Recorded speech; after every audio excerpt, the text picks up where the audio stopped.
Welcome to Church Tech Unmuted, the podcast where faith, faders, and function come together. I'm your host, Felix Aguirre, founder of Faith Tech Pros.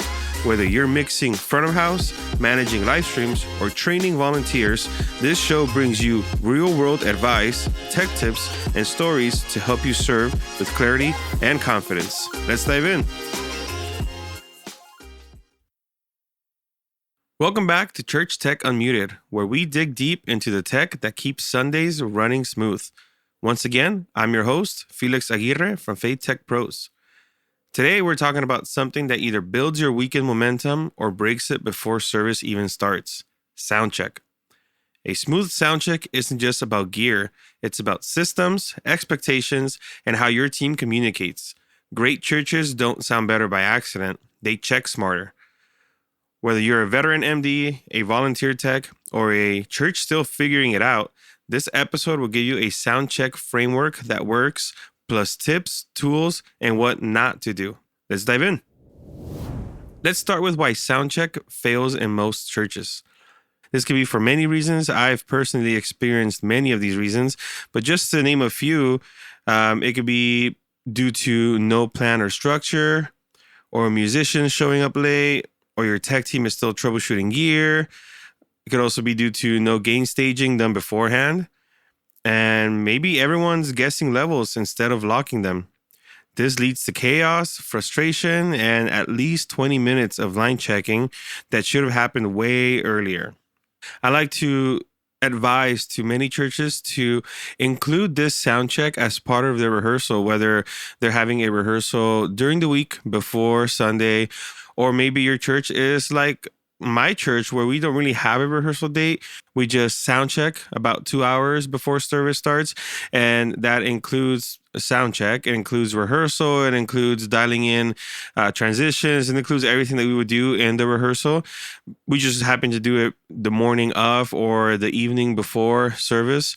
But including soundcheck in your rehearsal is crucial. In your rehearsal, you can include gain staging, making sure everything has signal, making sure levels are locked in, your guitar levels are locked in, your bass, keys levels, make sure that everyone's sending the volume they're supposed to be sending, so that way you have more control over the head amp of the channel that is receiving it, which makes it a lot smoother on Sundays when you come in to do a quick line check, or maybe you don't have time to do a quick line check. You just plug in and go. You've already had that rehearsal time to test everything and make sure everything is good. Also, what you could be doing during this rehearsal time is, as a tech director, assigning roles to the tech team, the volunteer team, the worship team, assigning who will be on what today. Honestly, this could also be done beforehand on, like I mentioned before, on Planning Center. You could assign people to these roles, assign people to Pro Presenter, assign people to broadcast, to front of house, worship team. Use Planning Center to your advantage. So that way, when you come in for rehearsal, everyone already knows what they're supposed to be doing. Everyone is assigned to a role, and you can move on with your line check and your sound check and have a smoother sound check, a quicker sound check, so the worship team has as much rehearsal time as they need to. Here's a quick blueprint that I like to implement and I like to tell churches about that you could try to implement into your rehearsal, into your sound check. Number one, pre-sound check, 15 to 30 minutes before rehearsal. Pre-sound check includes things like the tech team coming in and firing up the system, console scenes loaded and checked, instruments DI'd and mic'd, wireless mics, battery checked and assigned. Make sure the talkback line works. Make sure that the tracks work. So plug in iPad or computer that's running your tracks, whether it be Playback, Ableton, or Prime from New Community. Make sure that that all works. It's routed and is verified, and you're good to go. Number two, line check. Line check should take you about 10 to 15 minutes, depending on your band, but I would try to keep it at around 15 minutes max. How I do line check is I start with the rhythm section first. I start with having the drummer hit the kick as loud as he is going to hit it during the service. Just hit the kick repeatedly on the quarter note as you check your gain, as you check your EQ, as you check anything you need to check, compression, any dynamics on it. Then when you're done, move on to snare, then toms, hi-hat if you have a hi-hat mic, overheads. Then I like to move on to bass, since it should be right next to your drummer. Move on to bass, same thing. Have them play with the full volume they'll be playing with, and check gains, check EQs, compression, dynamics, same thing. Make sure if you need to adjust the tone that the bass player is sending, make sure you communicate that to them. If they could adjust their tone or adjust EQs, if they have the capability of doing that. Then I will move on with keys. Same thing, just have the keyboard player send the patch they're going to be using the most and at full volume on their end, so you could test, once again, gains, EQs, dynamics, just so you could get a good level and a good head amp on that. After keys, I like to move over to guitars. Doesn't matter if you start with acoustic or electrics or whatever, but same thing, just have your electric guitar send the patches they're using most at full volume, acoustic guitars at full volume, and just adjust gains and EQs and everything. After that, I'll move over to the vocals. Just have your vocals sing something. I'm not a fan of asking someone to check a mic and they go, check, 1, 2, check, mic check. No, just have them sing something. Have them sing something at the full volume they'll be singing, so then you can get a good picture of what they're actually projecting and what the level coming into the board is, and you're able to better gain stage it, better EQ it, do everything better to it. So have them sing a part of a song, a chorus or something. Don't just have them do check, 1, 2. Have them actually sing. Trust me, it helps. It helps a ton to have them actually sing. One thing I left out was tracks, because not everyone uses tracks. I personally like to test tracks right after drums or keys, depending if the drummer, your keys player, is running the tracks. But I would definitely try to run tracks before the vocalist, just to keep everything in line, to keep all the instruments in line and in order. But for tracks, what I would do is I like to start with separating the click and guide versus the actual tracks. So I'll ask whoever's running tracks that day to hit play and lower the master fader. So then all we're getting is click and guide. And that way everybody could adjust their ears. You can make sure you have level and everything is routed, which you should have already checked, but you're double checking now. Then once all that's set, have them bring the master fader back up. Have the tracks playing in the house. Obviously, I'm assuming at this point you've already had the ability or the time to mix down the tracks that you're using. So, taking out drums, taking out bass, whatever you're not using. So just send the tracks to the house. And that way, again, you're checking your gain staging, make everybody checking their ears, make sure that the tracks blend in well with the room, with the EQ, and you should be good to go after that. Number 3, group check. Now, after you've done your sound check, your line check and everything, just have the band play a song. Just let them know, hey guys, you're all set. Go ahead and play a song, and I'll check in afterwards, see if we need to make any changes. And just have them play a song. And this is your chance to adjust the mix. Make sure, once again, that everything is coming in nicely, that you're having good levels, you have good tone from the band. Just check everything. After the first song, I like to stop the band, and if I'm noticing any issues, like the bass guitar isn't cutting through because the tone that's coming in really isn't helping, I'll let them know, hey, can we adjust this, and work with them and try to make that work. Same thing with guitars and keys. Also, if you're running in-ears or monitors for them, this is a good time to stop and ask, hey, does anyone need any ear changes? And just adjust those ear changes that they might need. I'm assuming if you're using tracks, you're not using monitors, but if you're not using tracks, it applies to monitors as well. Hey, any changes to your floor wedge, to your monitor, and just this is the time that you have to do that after sound check. Number 4, full rehearsal. Then you let them loose. You say, all right, guys, we're all good. You guys can go ahead and do your thing, rehearse whatever you need to rehearse, and then go into full rehearsal.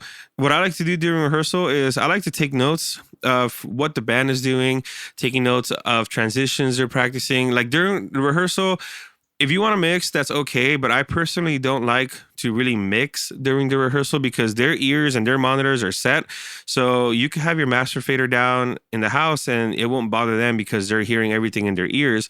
So this is the time where, for a little bit, I like to not mix, just take notes, see what they're doing, see what transitions they're doing, see what the music director or worship leader is communicating to them, just so I could be in the loop and be able to adjust for transitions, for guitar solos, for whatever it may be.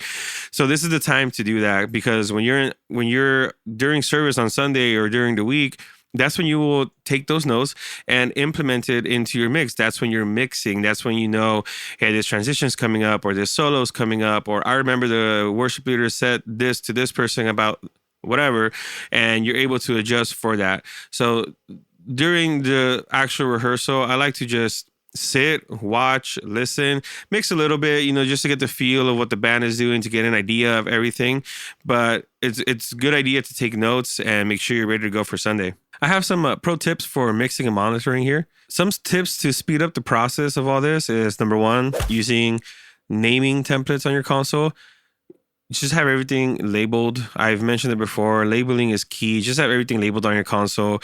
If you make a change, if you have a digital console, you could do it digitally. If you have an analog console, you're still using board tape, whatever it may be, adjust for whoever's playing that week, for the vocalist, for whatever it may be. Just make those naming templates. That way you know where everything is and you know where to go to troubleshoot stuff. Number two, assign DCA groups and mute groups in advance. This is something that you want to do during your prep before the band gets here.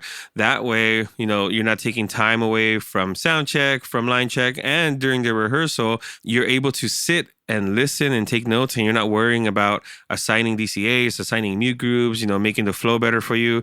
Definitely do this beforehand, and definitely use DCAs. DCAs are great. They're lifesavers. I personally love to use DCAs to bring drums or vocals or the whole band up and down level as I need, and I'm not touching like the internal mix. Like if I like how the drums sound, like how the drums are mixed within themselves, I'll use the DCA to bring down or up that whole drum level group, and then I'm not adjusting the actual faders and not messing up the mix. So DCAs are great. Number three, you can color code your inputs by category, whether it be your vocals, rhythm, effects, whatever it makes. If it makes sense to you to color code them, I like to color code things. Like when I'm mixing in Pro Tools, I like to color code each section. So like the drums all get one color, the keys all get one color, guitars get all one color, vocals all get one color, and so forth. That way I know where my sections are, and I know that I could find them quick when I need to make a change. Instead of like scrolling and looking at the actual title of the fader, I could just go, I know my vocals are blue, reach over to the blue, and I know where to pull everything down. You could also do this in your digital boards and your digital workstations. Color coding is great. It makes life so much easier and makes it able for you to quicker identify any problems. Some tips for your in-ear monitors. I mentioned the last episode about stereo mixes for the in-ear monitors. Definitely try to prioritize stereo mixes if you can. If not, at least give your stereo mixes to your music director, your worship director, maybe your drummer, those key people who would benefit more from having a stereo mix rather than a mono mix. It just makes everything so much better, so much clearer in their ears, especially for the music director who needs to be able to hear everything. Stereo mix is the way to go for that. Number two, use ambient mics in the rooms for a better feel. This is important, using room mics that are fed only into the in-ears of the musicians. That way they can feel like they're still in the room. I mean, they are in the room, but when you are putting on in-ear monitors and they're noise canceling, you can feel isolated from that room. You can see people, worshiping or clapping, and you're not hearing it. And it feels kind of weird. It feels like you're disconnected from them. This is where the room mics come into play. It really helps to bring that feel into the ears of the musicians. That way they feel like they're in the room. Also, you can use room mics for your live stream mix to give the people watching online a feel like they're in the room as well, where they could hear the rest of the congregation. Room mics are definitely a great addition to your worship team, to your tech setup. That way everyone feels like they're, in the room, that they don't feel isolated from everyone else. Number three, if your board allows it, you can save mix snapshots for each musician, especially if you have like a rotation of musicians for your team. You could save these snapshots. That way when, Joe played drums today, you save your snapshot, but then Chris is playing next week, but then Joe comes back the following week, and you don't want to start your in-ear mix for him from scratch again. You just pull up his snapshot. It should load up exactly how it was the time before. And then from there, you can make tweaks and adjustments as Joe needs, depending on the other musicians that are there. It makes your life a lot easier. It makes everything go so much smoother. Now, what should you as a tech leader communicate? You need to set expectations with grace and authority. Before rehearsal, it's a good idea to talk through when sound check starts and ends, just so everybody is on the same page. If you say sound check starts at 5 p.m., you are expecting to be ready to go at 5 p.m., starting sound check at 5 p.m., not having people rolling in at 5 p.m. or still setting up at 5 p.m. These are the things that you want to talk about, set these expectations so that the team knows what they're coming into, and then you're having a smoother sound check. You have as much time as you can to rehearse and sound check with the team. And if you set a end time, like you say, sound check is from 5 to 7, definitely make sure to honor that end time. If 7 o'clock rolls by and you aren't still done with sound check, just ask them, be like, hey, are you guys okay with, hanging out for another 20, 30 minutes so we can finish this? And if they say, no, I have to go, then, we'll have to let them go and rehearsal there. Or if they're okay with, staying over, then great, you can stay over, but don't make that a habit. Definitely try to end at the time that you said you will end to remain blameless and to honor your team's time. If sound check is from 5 to 7, try to get everything done from 5 to 7. You can also talk through that the tech team needs silence during line check. This is crucial. How many times have we been at a church or anywhere as a sound person or a musician, and you have the guitarist trying to line check for the tech team, but then you have the drummer over there hitting his drums and just messing around, or the singer's talking or trying to sing on the mics. It's so disrupting and disrespectful. You have to communicate this to the team that we need absolute quiet and silence during sound check, that no one is to be making noise unless you're supposed to be making noise to sound check your instrument or your vocal. Let them know how with them doing that, the sound guy can't get a good sound for the house, for their ears. Just let them know that everyone needs to be quiet. Try to let them know that before rehearsal, before you even start. That way there's no arguments, there's no hurt feelings. Just straight up since the beginning, let them know. And as time goes by, your team will get accustomed to that and they will know what is supposed to be done during a line check. You can also talk through that rehearsal is not the time to experiment with arrangements. This is not the time to be practicing. They should have already practiced at their house. This is rehearsal. It's not practice. They should have already taken the time to practice arrangements or practice solos or practice anything they want to practice in their home. And then during rehearsal time, everyone just comes in, puts it together, and that's when you get to practice transitions. That's when you get to adjust things or make changes, but everyone knows their parts already. So let them know that rehearsal is rehearsal. It's not practice. Practice is done at the house. And if you're the worship leader, model this by showing up early and communicating ahead of time with your team. The culture here starts with you or whoever is leading the team. Now, what happens after sound check? After rehearsal, the tech team should, number one, finalize front of house levels, making sure that everything is up to level, everything is where it's supposed to be. You can be checking with a decibel meter, making sure you're not going too loud or too quiet, making sure that all the levels are coming in are solid, and your broadcast person making sure that all their levels are solid, everything is coming through nicely. They have the correct tones, they have the correct volumes, so that way they can have a smoother mix. Number two, route any last minute changes to broadcast. Sometimes you make changes in front of house that you need to make for the room, and you have to let the broadcast person know as well. Maybe during sound check, you noticed that channel 5 was kind of dirty or it was having a noise. So you made a note that after sound check, you're just going to repatch that real quick to channel 6 and then just adjust your board. Your broadcast guys needs to know this too. That way they don't come in on Sunday and they're expecting an acoustic guitar on channel 5, and now channel 5 is dead and it's empty and there's nothing going through, and they're like, whoa, what's going on? Because you forgot to communicate to them. So anything that you change patching wise or anything that will affect the broadcast team, make sure you communicate that to them as well. Number 3, obviously save the scene to the console to make sure that everything is good to go. Make sure that everything is set. I like to save the scene to the console, and I like to also save it to a flash drive just in case for whatever reason console goes out, or God forbid, something is spilled on it and it won't turn back on, and now you have to use your backup console, but you don't have the scene saved up on your backup console. Now what are you going to do? That's where you have it on a flash drive as well. I like to always save it on 2 places just in case something happens. It may not happen. It may never happen, but I'd rather have the dual save and need it than need the dual save and not have it. And number 4, do a full test of lyric slides, video, and lights. Make sure that the video team is good, the pro presenter team is good. They should be, testing and rehearsing everything during sound check and line check and rehearsal as well. But just check in with them. Hey, are you guys good to go? Do you guys need anything from me? Are there any changes need to be made? Just make sure everything is solid by the time you leave the building during rehearsal. Or if you're like me, when your rehearsal is right before service, you make sure that everything is solid and good to go, since service is starting right away. So let's recap. 5 soundcheck secrets from great churches. Number 1, techs arrive 30 to 60 minutes early before musicians. Number 2, clear soundcheck structure, pre-check, line check, full rehearsal.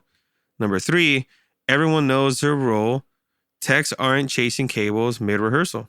Number 4, stereo in-ear monitors for key roles equals a tighter band and happier players. Number 5, no chaos equals more room for the spirit to move. All right, we've reached the part of the episode where I tell you guys that I have a challenge for you guys this week. This week's challenge is to create a repeatable soundcheck plan for your team, even a rough checklist on a clipboard as they win, but also try to use Playing Center. All right, well, if you found this episode useful, share it with someone. Share it with your tech team, with your tech director, with your worship pastor. And if you need help training your volunteers or building out a better soundcheck system, that's what we do here at Faith Tech Pros. Book a consultation at faithtechpros.com. Until next time, keep your patch clean, your team synced, and your Sundays unmuted.